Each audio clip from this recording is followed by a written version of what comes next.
Point d'orgue. Une émission proposée par Jean Percy. Mesdames et messieurs, bonjour et bienvenue dans votre rendez-vous de musique liturgique, bienvenue sur Point d'orgue. Je suis très heureux de vous retrouver pour un nouveau numéro consacré aux merveilles de la musique sacrée et je suis d'autant plus heureux que l'on va continuer le travail, l'écoute formidable que nous avions commencé la semaine dernière en parlant du Miserere d'Allegri, l'une des plus grandes pièces jamais composées pour les chœurs, et je vous avais dit que nous allions concevoir une sorte de diptyque d'écoute entre le Gregorio Allegri, sa version du Miserere, et une bien plus contemporaine, celle de Macmillan que nous allons entendre tout à l'heure. Mais avant de vous proposer cette deuxième écoute que je vous ai promis la semaine dernière, vous êtes donc en haleine, je l'espère, comme moi, eh bien je voulais vous proposer une autre petite mignardise en guise d'apéritif, tout simplement, un morceau d'un immense compositeur qui là aussi va reprendre la première strophe du Miserere Mei. Il s'agit de Henry Purcell, qui est né le 10 septembre 1659 et qui est mort le 21 novembre 1695 à Londres. C'est l'un des plus grands compositeurs et musiciens baroques anglais et également de toute la musique occidentale. Immense monsieur qui a composé nombre de chefs-d'œuvre tant dans la musique sacrée que dans la musique profane. C'était notamment un homme de théâtre et il a écrit beaucoup de choses sacrées. Il faut dire qu'il était également organiste de l'abbaye de Westminster, un poste bien entendu très prestigieux qui lui a conduit à faire beaucoup de choses, beaucoup de compositions pour l'Église. Et c'est pour ça qu'il y a cette espèce de référence qu'il va être fait à des tas de périodes presque obligées pour les compositeurs d'Église, et le Miserere Mei en fait bien entendu partie. Et alors vous me direz, pourquoi est-ce que je vais vous faire écouter du Purcell ? Est-ce qu'on n'est pas un petit peu dans quelque chose de trop différent par rapport à Gregorio Allegri ou bien à ce que nous allons entendre tout à l'heure avec Macmillan ? Eh bien, en fait, non, pas du tout.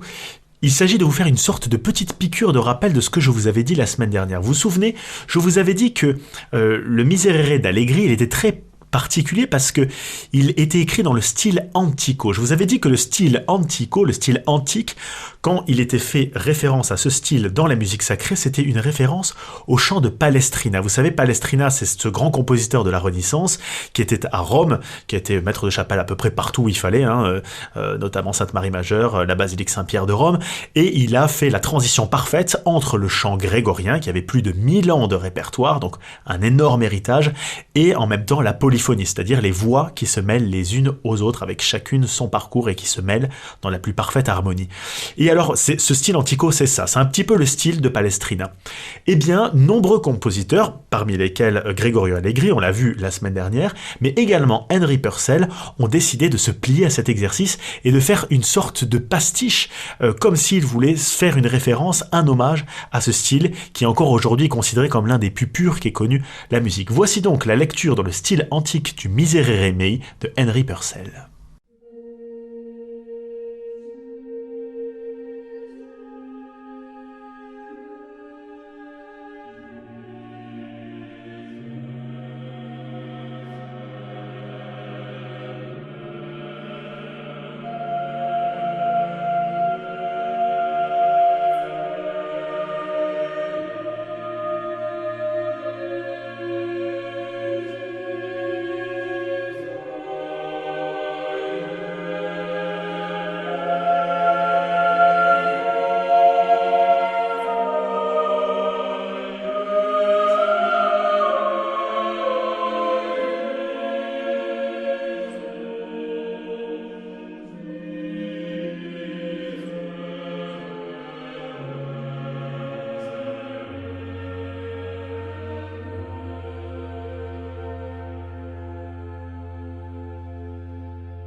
Magnifique référence au style antico fait ici par Henry Purcell, magnifiquement interprété, magnifiquement chanté avec de la musique aussi simple, aussi stellaire.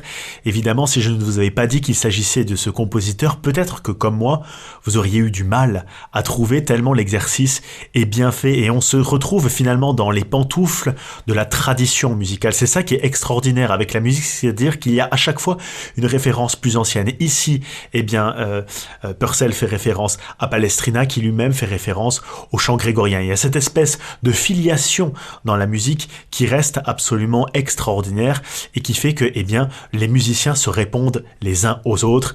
Et la plus grande réponse que nous allons analyser et écouter aujourd'hui avec grand bonheur, c'est la réponse du Miserere de James Macmillan à celle de Gregorio Allegri. Vous allez l'entendre, une œuvre, un chef-d'œuvre en vérité, absolument extraordinaire.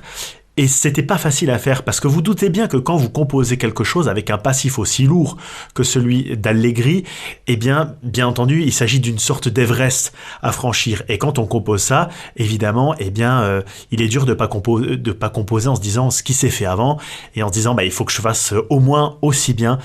Et honnêtement, je pense que l'exercice est parfaitement réussi. Vous allez pouvoir juger vous-même. Bien entendu, il y a là une forme d'humilité, vous allez entendre, puisque James Macmillan va en fait faire de nombreuses références au Miserere Mei d'Allegri. Il va également faire référence au grégorien. Voyez donc tout ce que je vous disais depuis le début de cette émission. Les choses s'imbriquent, les références sont faites les unes aux autres, et alors même si là il n'y a pas proprement parlé de style antico, d'ailleurs il n'y en a même pas du tout, il y a ces espèces de références à ces compositeurs anciens et aux grégoriens qui font qu'on s'inscrit dans une tradition du chant catholique, du chant sacré catholique, qui n'est pas démenti, et surtout quand c'est fait avec un aussi grand talent. Alors là, accrochez vos ceintures parce que vous allez écoutez une œuvre absolument magique. Moi, quand je l'ai entendue, ça a été un véritable choc. Déjà, auditivement, parce que c'est extrêmement difficile à chanter. Vous allez l'entendre avec des artifices vocaux. On est dans la période contemporaine. Mais en plus de ça, d'un point de vue musical à proprement parler, vous allez le voir, j'ai essayé de prendre quelques notes pour vous faire entendre mon analyse de l'œuvre. Alors, on va pas faire du solfège de façon très poussée, mais vous savez que j'aime bien vous donner quelques petites clés de lecture afin que vous soyez pas démunis, notamment lorsqu'on écoute de la musique contemporaine. Alors je vais vous livrer les choses comme je les entends et ça vous permettra peut-être de comprendre les choses, en tout cas comme je les entends moi. Ça ne veut pas dire que ça fait école, mais peut-être que ça pourra vous aider. Alors James Macmillan, tout d'abord, on va parler un tout petit peu de lui, il n'y a pas grand chose à dire de lui, il est assez intimiste, hein. C'est quelqu'un qu'on ne connaît pas trop, bien qu'il ait composé de très nombreuses pièces. Il est né le 16 juillet 1959 en Écosse et c'est un compositeur qui là aussi a travaillé avec la royauté, puisque lors de la reconstitution du Parlement écossais, eh bien, il a composé une œuvre en fanfare qui a accompagné la reine Elisabeth II dans la chambre du Parlement. Comme quoi, effectivement, il y a toujours cette relation entre la couronne britannique et ses plus grands compositeurs. Donc, il a écrit de nombreuses œuvres, certaines qui sont religieuses, d'autres absolument pas. Donc là aussi, un compositeur éclectique, comme vous avez pu l'entendre avec Purcell. Et avant de pouvoir nous jeter dans cette musique, j'aimerais pouvoir vous rappeler effectivement ce que vous avez pu entendre. Alors peut-être que ce qui serait intéressant, c'est que vous réécoutiez le Miserere d'Allegri pour vous remettre dans le bain et voir à quel point l'œuvre là va être importante. Voici donc l'analyse que j'en fais. Elle est assez brève, hein, vous m'en pardonnerez, mais elle permet de mieux comprendre, comme je vous le disais tout à l'heure. Alors on commence tout simplement par un chœur d'homme, qui là aussi est assez symptomatique de ce qui se faisait à une certaine époque de l'Église. Aucune référence, je pense, assez ancienne, avec des accords parfaits, et peu à peu, on a une sorte d'horizontalité qui va se mettre en place, avec des harmonies très calmes, qui va être contrebalancée par des petites appoggiatures. Les appoggiatures sont des petites notes presque accidentelles qui viennent rehausser un petit peu comme un petit éclat de lumière qui vient déranger l'ordre établi. Vous allez entendre, les appoggiatures vont être là dans toute la pièce. On peut penser aux échardes sur le bois de la croix, on peut penser au fait de regarder un petit peu vers le ciel, un petit peu gêné par ce qu'on peut observer, notamment le Christ en croix, et c'est ça qui va nous suivre tout au long de l'œuvre. Et ensuite, ces voix d'hommes vont laisser place à des voix plus aiguës, qui là vont être dans une atmosphère carrément inquiétante. En fait, on va rentrer dans quelque chose là de beaucoup plus dur avec le texte du Miserere Mei, qui là aussi est un texte qui est bien difficile, parce que vous doutez bien que quand on parle de musique, c'est toujours pour mettre en œuvre les paroles. C'est ça qui est le plus important et qui est si bien fait ici. Et en fait, cet artifice dès le début font qu'on va du grave vers l'aigu, comme si on avait ce souffle, comme si le Christ rendait l'esprit. Alors certes, les paroles du psaume ne sont pas les paroles du Christ, mais il est difficile de ne pas faire une petite allégorie entre les deux. Je pense qu'en tout cas, ça peut s'y prêter. Et ensuite, Exactement comme chez Allegri, il y a en fait une alternance des versets. Donc au début ça se fait entre les hommes puis les femmes, et enfin ils viennent se réunir dans un grand unisson, vous allez entendre, qui est très très beau, et qui là aussi laisse la musique comme quelque chose de très très matériel. Vous allez entendre, c'est presque palpable. Et ensuite, la référence au grégorien arrive avec une alternance homme-femme, et le grégorien est suivi d'une harmonisation contemporaine, ce qui donne une grande impression de contraste avec une forme de polychoralité, comme si vous aviez ces réponses entre ces différents chœurs qui se faisaient.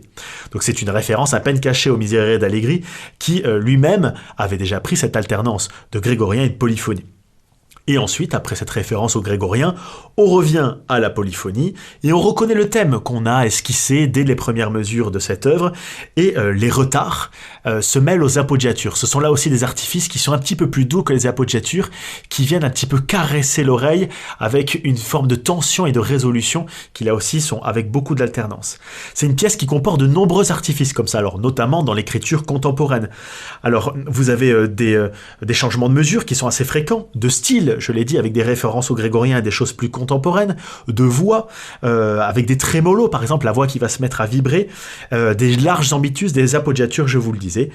C'est quelque chose qui fait un grand plaisir dans la musique, parce que là aussi on entend tous ces artifices vocaux. Ensuite, on a bien entendu le grégorien qui va revenir, cette fois-ci avec des bourdons, comme si on mettait des voiles au-dessus de la musique. Et enfin, le grégorien va laisser place à une fin, mais alors extraordinaire, complètement planante, avec un très large ambitus, c'est-à-dire des graves très graves et des aigus très aigus, avec là aussi une reprise du thème, et avec une envolée dans les voix aiguës, notamment les ténors et les sopranes, bien sûr, qui là crient. On a toujours peut-être cette référence à rendre l'esprit, à crier vers le Seigneur, peut-être crier aussi vers une forme d'injustice qui est assez extraordinaire. Et ensuite, et à la fin, on retombe sur ses pattes, la boucle est bouclée, on a une fin, juste la fin, qui se fait dans le style antico. C'est même d'ailleurs presque la même fin que celle du Miserere d'Allegri, c'est assez extraordinaire, comme si effectivement, on retournait dans cette tradition musicale si particulière, si extraordinaire. Donc voilà, c'est un large panorama que je vous fais de cette œuvre. Ces clés de lecture sont là pour que vous puissiez comprendre ce qu'a tenté de faire le compositeur. Moi-même, sur la période contemporaine, vous savez, on peut y aller de son commentaire un peu tous et chacun. Ce ne sont que mes rapports avec cette musique-là. Peut-être que je me trompe, peut-être même que je fais des contresens. Mais bon, quand on étudie la musique, il est vrai que parfois, il y a certaines clés de lecture que l'on peut comprendre, et c'est pour ça que je voulais les faire partager avec vous. Donc, je vais arrêter de parler, j'ai déjà beaucoup trop parlé. On va laisser place à la musique. Retenez ces symboles-ci, cette élévation du grave vers l'aigu, cette alternance entre les différents chœurs avec la polyphonie et le grégorien, et cette fin si calme, si paisible, qui vient rassurer les tourments que nous avons eu tout au long de l'œuvre, tourments qui étaient matérialisés par ces appoggiatures, par ces trémolos et par ces difficultés. Parfois, vous avez même carrément de la polytonalité, c'est-à-dire que vous avez un ton qui est chanté par des voix et d'autres voix chantent dans une autre tonalité. C'est d'ailleurs extrêmement dur à chanter, et bien entendu ça dérange l'oreille, et c'est le but de cette musique là aussi, c'est d'être capable de déranger vu la teneur du texte. Voilà pour cette présentation de ce Miserere de James Macmillan. Place à la musique, place au chef-d'œuvre.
voilà pour cette œuvre si magique. J'espère que vous avez apprécié cette réponse de James Macmillan à Gregorio Allegri, un chef-d'œuvre qui en répond à un autre. Voilà pour aujourd'hui, mesdames et messieurs, j'espère que vous avez apprécié. On se retrouve la semaine prochaine pour un nouveau numéro de Point l'Orgue.